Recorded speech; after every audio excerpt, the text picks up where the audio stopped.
Et si je te disais que, parmi tous les hommes qui ont marché sur cette terre, un seul est entouré d'une protection invisible, constante et redoutable, contre les forces démoniaques les plus anciennes, pas un prophète, pas un roi, mais le Mahdi attendu.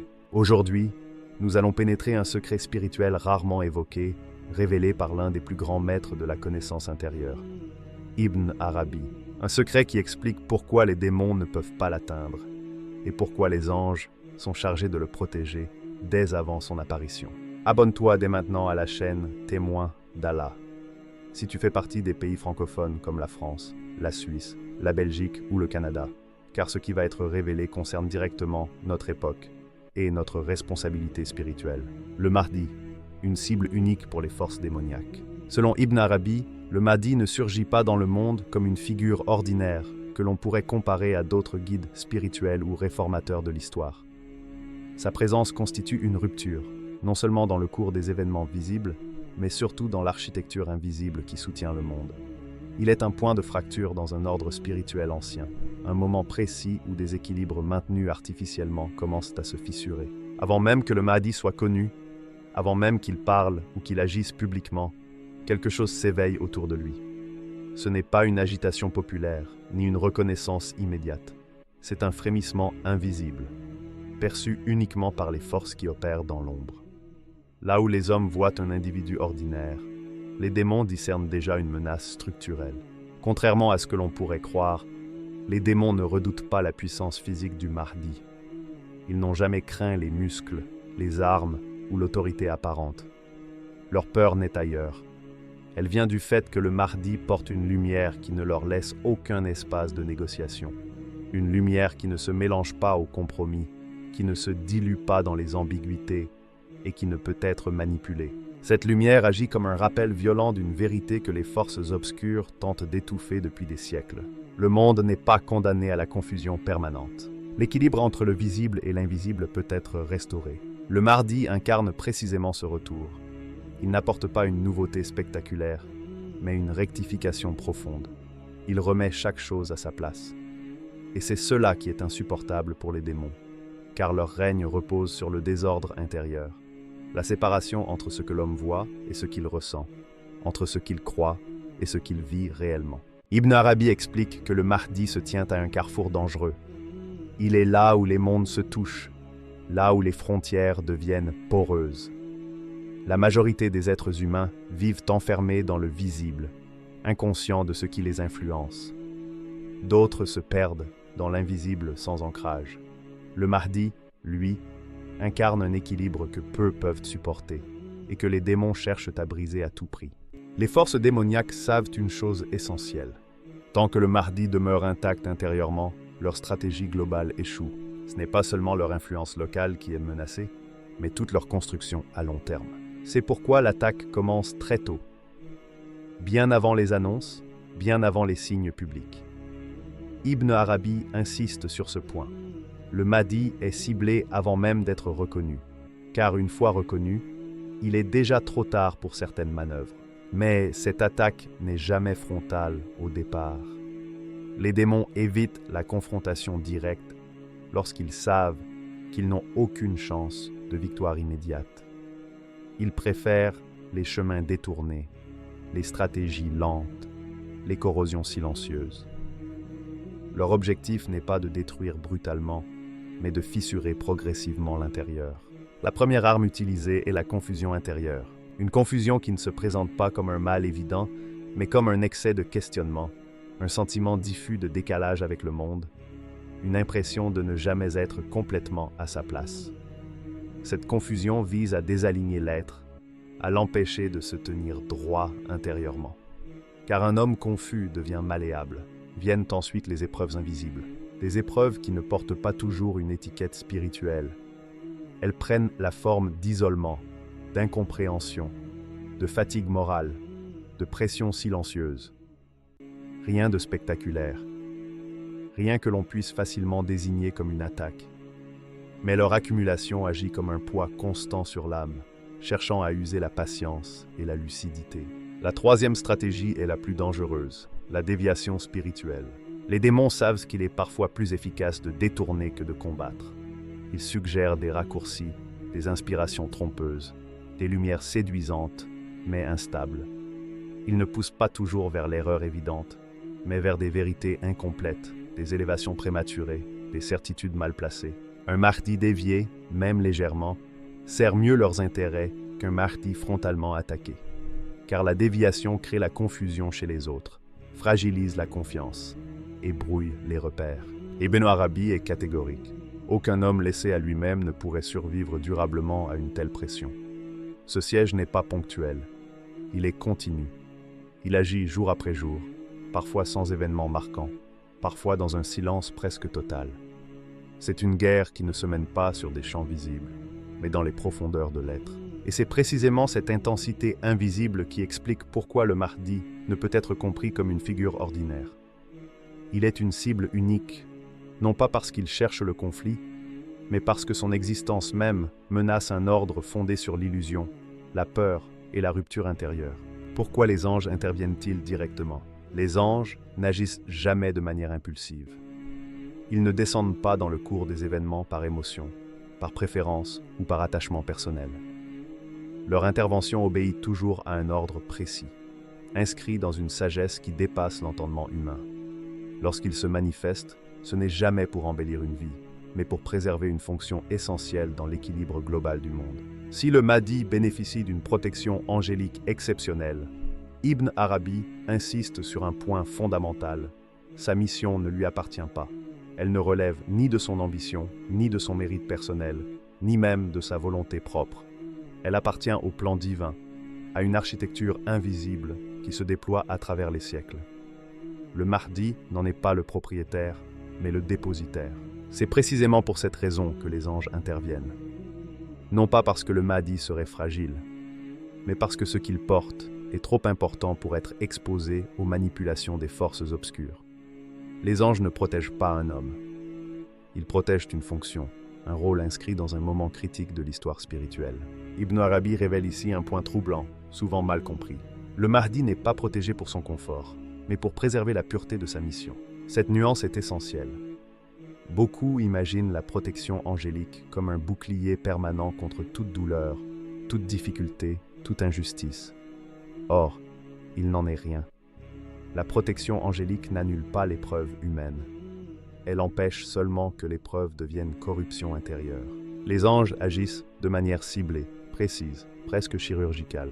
Ils bloquent certaines influences démoniaques qui cherchent à pénétrer le cœur. Non pas toutes les pensées négatives, non pas toutes les peurs, mais celles qui visent à détruire l'alignement intérieur. Les anges ne suppriment pas le combat. Ils empêchent qu'il soit truqué. Ils détournent des attaques invisibles que le Mahdi ne perçoit parfois même pas consciemment. Des attaques qui ne prennent pas la forme d'événements spectaculaires, mais d'influences subtiles, une orientation erronée, une décision prématurée, une parole qui pourrait déformer la trajectoire. Ces attaques sont neutralisées avant même de devenir perceptibles. Ils ferment des portes spirituelles dangereuses. Certaines portes donnent accès à des connaissances prématurées, à des élévations non stabilisées, à des états qui flattent l'ego spirituel. Les anges ne laissent pas le Mahdi s'aventurer dans des zones où la lumière devient instable. Ils ne censurent pas la vérité, ils la protègent du mauvais moment. Mais il est crucial de comprendre ceci. Les anges n'empêchent pas le Mahdi de souffrir. La souffrance est une composante humaine. Elle affine, elle dépouille, elle rend humble. Sans elle, la mission deviendrait abstraite, déconnectée de la réalité des hommes. Ibn Arabi souligne que la souffrance permet au Mahdi de rester ancré, de ne pas se placer au-dessus des autres, de ressentir ce que vit le monde qu'il est destiné à rééquilibrer. La corruption, en revanche, n'est jamais tolérée. La corruption n'élève pas, elle déforme. Elle ne purifie pas, elle détourne. C'est là que la frontière est tracée. Les anges interviennent pour empêcher que la douleur humaine ne se transforme en altération intérieure. Ils protègent le cœur, non la facilité de vie. Ils veillent à ce que la souffrance n'engendre ni amertume, ni orgueil, ni rupture avec la mission. Selon Ibn Arabi, le cœur du Mahdi est un espace sous haute surveillance spirituelle. Non pas parce qu'il serait naturellement supérieur, mais parce qu'il est un point de passage. Ce qui traverse ce cœur est destiné à terme à irriguer le monde. Une altération à ce niveau aurait des conséquences bien au-delà de l'individu. C'est pour cette raison que la protection angélique est parfois imperceptible de l'extérieur. Le Mahdi peut connaître l'isolement, l'injustice, l'incompréhension. Il peut traverser des périodes de silence, de tension, de fatigue extrême. Aux yeux du monde, rien ne semble indiquer une protection particulière. Et pourtant, intérieurement, l'essentiel reste intact. Les anges ne suppriment pas les obstacles. Ils veillent à ce que ces obstacles ne dévient pas la trajectoire. Ils n'adoucissent pas toujours le chemin. Ils empêchent qu'il mène ailleurs. Ibn Arabi décrit cette protection comme une fidélité silencieuse. Les anges ne se montrent pas, ne s'annoncent pas, ne revendiquent rien. Leur action est discrète, presque ingrate, mais absolument déterminante. Ils sont les gardiens d'un axe invisible, autour duquel tout doit rester aligné. Ainsi, lorsque les forces démoniaques tentent de fatiguer, de troubler ou de détourner, elles se heurtent à une barrière qu'elles ne peuvent franchir. Non pas une barrière spectaculaire, mais une impossibilité structurelle. Le cœur reste préservé. La fonction demeure pure. Et le plan continue de se déployer, même dans le silence, même dans la douleur, même lorsque rien ne semble avancer à la surface. Le secret d'Ibn Arabi, une protection liée à la connaissance. Parmi toutes les révélations d'Ibn Arabi concernant le Mahdi, l'une demeure particulièrement dérangeante, car elle renverse une idée profondément ancrée. La véritable protection du Mahdi ne réside pas d'abord dans une force extérieure, mais dans une connaissance intérieure inaccessible aux forces démoniaques. Ce n'est ni une armure visible, ni une invincibilité apparente. C'est quelque chose de bien plus subtil, et donc bien plus redoutable. Ibn Arabi affirme que le Mahdi possède une connaissance que les démons ne peuvent ni comprendre, ni imiter, ni anticiper. Non pas parce qu'elle serait complexe, mais parce qu'elle ne fonctionne pas selon les mécanismes habituels de l'intellect, de l'émotion ou de l'imagination. Cette connaissance ne s'acquiert pas par l'étude classique, ni par l'accumulation de savoir, ni même par une ascèse volontaire.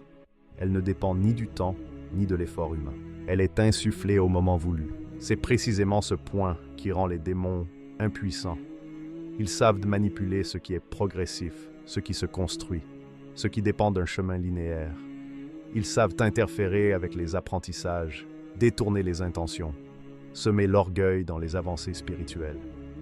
Mais face à une connaissance qui ne vient pas d'un processus humain, leurs outils deviennent inutiles. Ibn Arabi décrit cette connaissance comme une présence intérieure stable, non comme une accumulation d'informations. Elle ne s'exprime pas toujours par des mots. Elle agit plutôt comme une boussole silencieuse qui oriente chaque décision, chaque silence, chaque pas. Le Mahdi n'a pas besoin de tout comprendre intellectuellement pour agir juste. Il sait, sans pouvoir toujours expliquer comment. Les démons, eux, opèrent sur des terrains bien précis. Ils peuvent influencer les émotions, la peur, l'excitation, la colère, le découragement. Ils peuvent troubler les pensées, introduire le doute, l'obsession, la dispersion. Ils peuvent attiser les désirs, le besoin de reconnaissance, l'impatience, la soif de résultats visibles. Mais cette connaissance intérieure échappe à tous ces niveaux. Elle ne dépend pas de l'humeur. Elle ne se modifie pas selon les circonstances. Elle ne cherche pas à satisfaire un désir. Elle est ancrée au-delà des fluctuations humaines. Et c'est pour cela qu'elle est protégée. Ibn Arabi insiste sur un point fondamental. Cette connaissance ne peut pas être volée. Les démons peuvent observer ses effets, mais jamais sa source. Ils peuvent imiter des comportements, copier des discours, reproduire des apparences spirituelles. Mais ils sont incapables de reproduire une connaissance qui ne passe pas par les circuits ordinaires de l'intellect. C'est là qu'intervient le rôle spécifique des anges. Les anges ne produisent pas cette connaissance. Ils n'en sont pas l'origine. Leur mission est différente. Ils en sont les gardiens. Ils veillent à ce qu'elle ne soit ni altérée, ni manipulée, ni exploitée trop tôt. Car une connaissance révélée avant son temps devient une épreuve supplémentaire. Elle attire l'attention, suscite des projections, provoque des interprétations erronées. Les anges ferment donc l'accès à certaines compréhensions tant que le contexte n'est pas prêt à les recevoir. Ibn Arabi explique que cette protection est souvent mal comprise. De l'extérieur, le Mahdi peut sembler hésitant, silencieux, parfois même en retrait. Certains peuvent interpréter cela comme un manque de clarté ou de leadership. En réalité, il s'agit d'un verrouillage volontaire de la connaissance, non pas par peur, mais par fidélité au moment juste. Les démons tendent parfois une stratégie subtile. pousser à la révélation prématurée. Il suggère que la vérité doit être proclamée, que le silence est une trahison, que l'attente est une faiblesse. Mais les anges maintiennent la retenue, car ils savent que toute vérité révélée hors de son temps devient vulnérable. Cette connaissance intérieure agit donc comme un noyau inviolable. Même lorsque le Mahdi traverse des périodes de doute humain, de fatigue ou d'incompréhension, ce noyau demeure intact. Il ne brille pas toujours. Il ne se manifeste pas constamment, mais il ne disparaît jamais. C'est aussi pour cette raison que le Mahdi est souvent incompris, même par les croyants. Beaucoup attendent des signes visibles, des discours flamboyants, des démonstrations spectaculaires de savoir. Or, cette connaissance ne cherche pas à impressionner. Elle agit en profondeur, parfois à contre-courant des attentes. Ibn Arabi va plus loin. Il affirme que cette incompréhension fait partie de la protection, car être compris trop tôt expose à la récupération, à la projection, à la déformation. Le Mahdi avance donc souvent entouré d'un paradoxe, porteur d'une connaissance immense, mais perçue comme ordinaire, parfois même insignifiant. Les anges veillent à ce que cette connaissance reste vivante et pure, non figée dans des formules. Ils empêchent qu'elle devienne un objet de pouvoir ou de domination.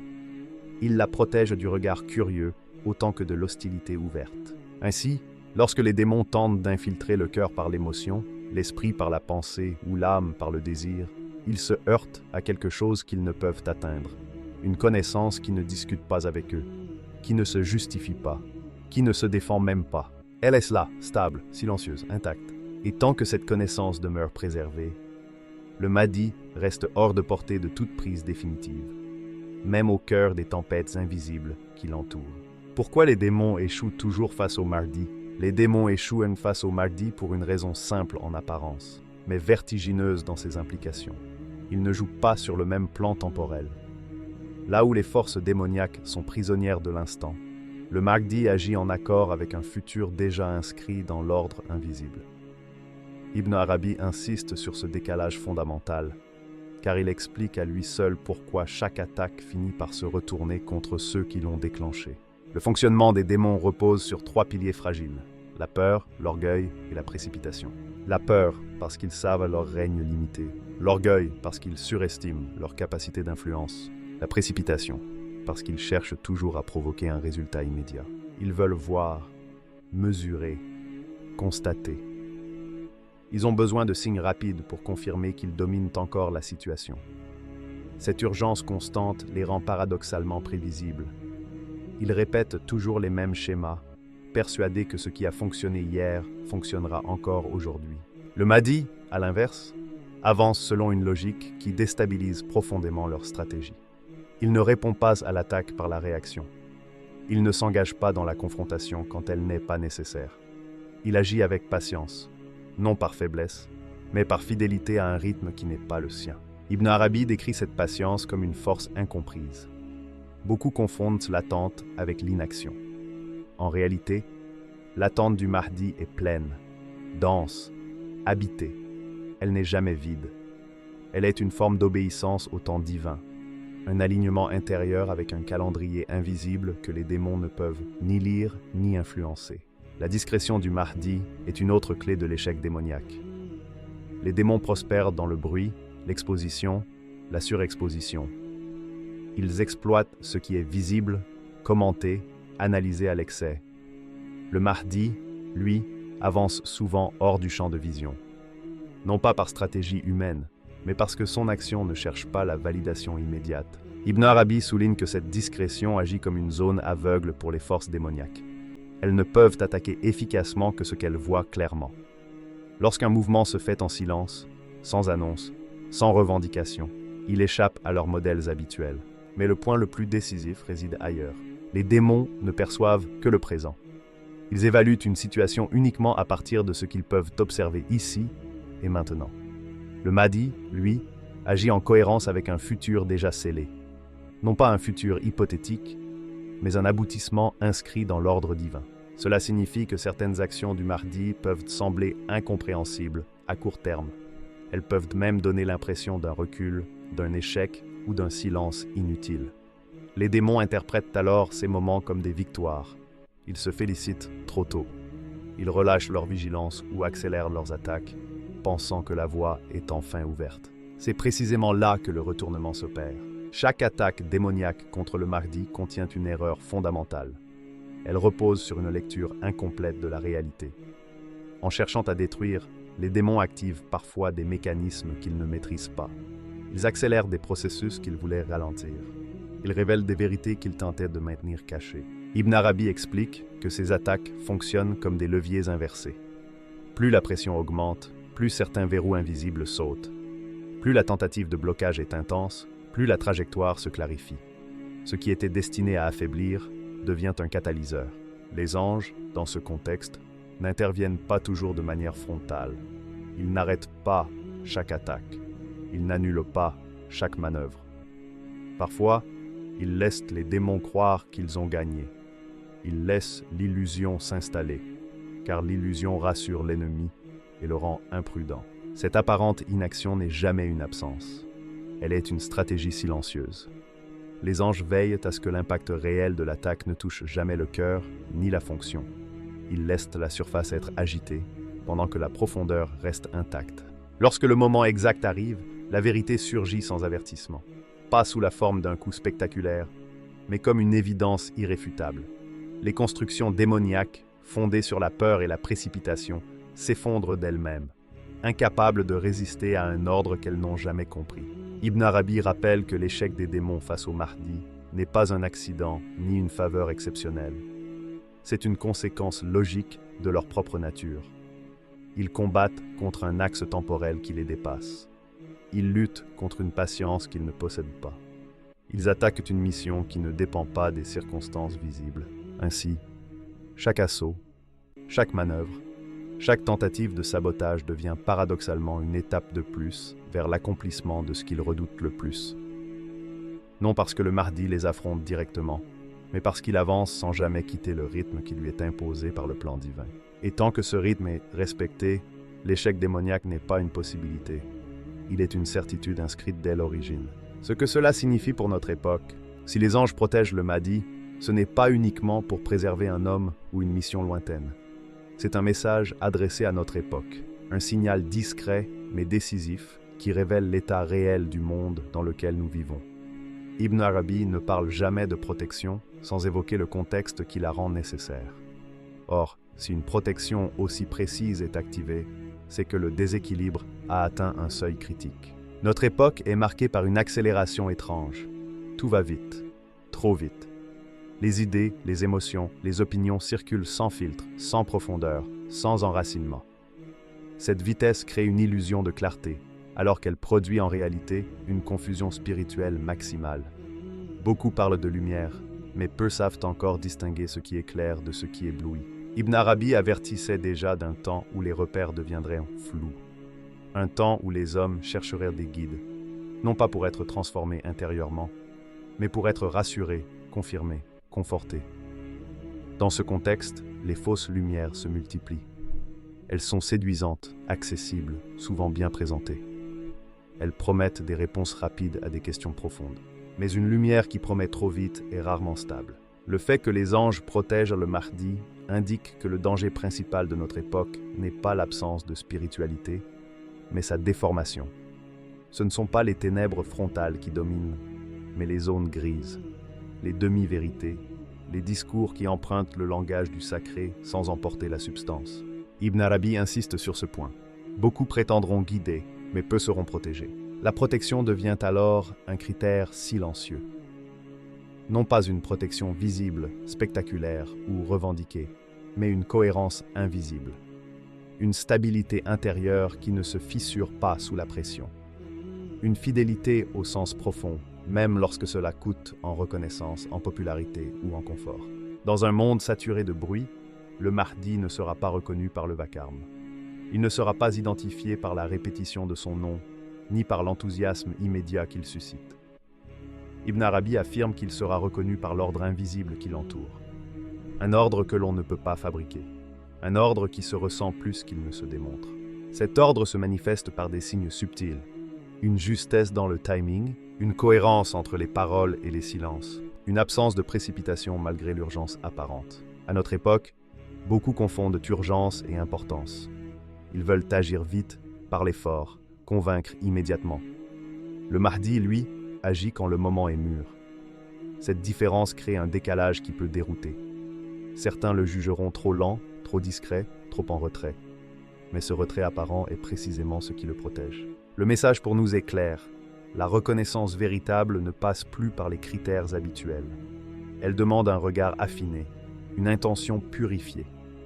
Dans un monde où chacun peut se proclamer porteur de vérité, la protection devient un indicateur plus fiable que le discours. Ibn Arabi va encore plus loin. Il affirme que cette protection ne concerne pas uniquement le Mahdi. Elle s'étend, dans une certaine mesure, à ceux qui s'approchent de lui avec sincérité. Non pas parce qu'ils seraient spéciaux, mais parce que leur intention les place dans un champ différent. La protection est proportionnelle à l'intention. Cela signifie que notre époque n'est pas seulement une époque de confusion, mais aussi une époque de tri intérieur. Chacun est confronté à une question simple, mais exigeante. Cherchons-nous la vérité, ou cherchons-nous une confirmation de ce que nous voulons déjà croire? Les anges ne protègent pas les intentions ambiguës. Ils ne renforcent pas les désirs déguisés en quête spirituelle. Ils accompagnent ce qui est aligné, même si cet alignement est fragile, hésitant, encore en construction. Ainsi, le message adressé à notre époque n'est pas une annonce spectaculaire. C'est une invitation silencieuse à réajuster notre regard, à ne plus confondre intensité émotionnelle et vérité, à ne plus prendre la visibilité pour un signe de légitimité. Le Mahdi apparaît dans un monde où tout semble déjà dit, déjà vu, déjà analysé. Pourtant, il introduit quelque chose de radicalement différent. Une stabilité intérieure dans un monde instable. Cette stabilité dérange, car elle ne s'explique pas facilement. Elle ne se propage pas par contagion émotionnelle. Elle exige un travail intérieur chez celui qui l'aperçoit. C'est pourquoi beaucoup passeront à côté, non par malveillance, mais par saturation. Trop d'informations, trop de discours, trop de promesses spirituelles ont émoussé la capacité de discernement. Reconnaître l'ordre invisible demande du silence intérieur, et ce silence est devenu rare. Ibn Arabi nous laisse ainsi face à une responsabilité. Si le Mahdi est protégé, ce n'est pas pour nous dispenser d'efforts, mais pour nous rappeler que la vérité authentique est toujours accompagnée d'un ordre, jamais d'un chaos intérieur. Là où tout se brouille, se fragmente, se contredit, la protection se retire. Là où une cohérence profonde demeure, même dans la difficulté, elle se maintient. Notre époque est donc un révélateur. Elle expose les fausses lumières par leur instabilité et elle révèle la vraie par sa constance. Ceux qui s'approchent avec sincérité, sans vouloir posséder, exploiter ou précipiter, entrent dans une zone où la confusion perd peu à peu son emprise. Ce n'est pas une époque facile, mais c'est une époque décisive. Et le fait même que les anges protègent le Mahdi indique que, malgré le tumulte, l'axe n'a pas disparu. Il est là, invisible, silencieux, attendant d'être reconnu par ceux qui auront appris à regarder autrement. Les anges ne protègent pas le Mahdi parce qu'il est supérieur aux autres hommes.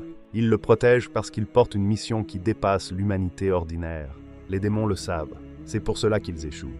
La vraie question n'est donc pas « Pourquoi les anges protègent-ils le Mahdi ?» mais plutôt « Sommes-nous prêts à reconnaître une protection divine quand elle se manifeste sans spectacle, sans annonce, sans gloire apparente ?» Si ce message a résonné en toi, abonne-toi à la chaîne Témoins d'Allah, en particulier si tu vis en France, Suisse, Belgique ou Canada, car ce qui arrive concerne notre génération. Reste vigilant. Le vrai signe n'est jamais bruyant.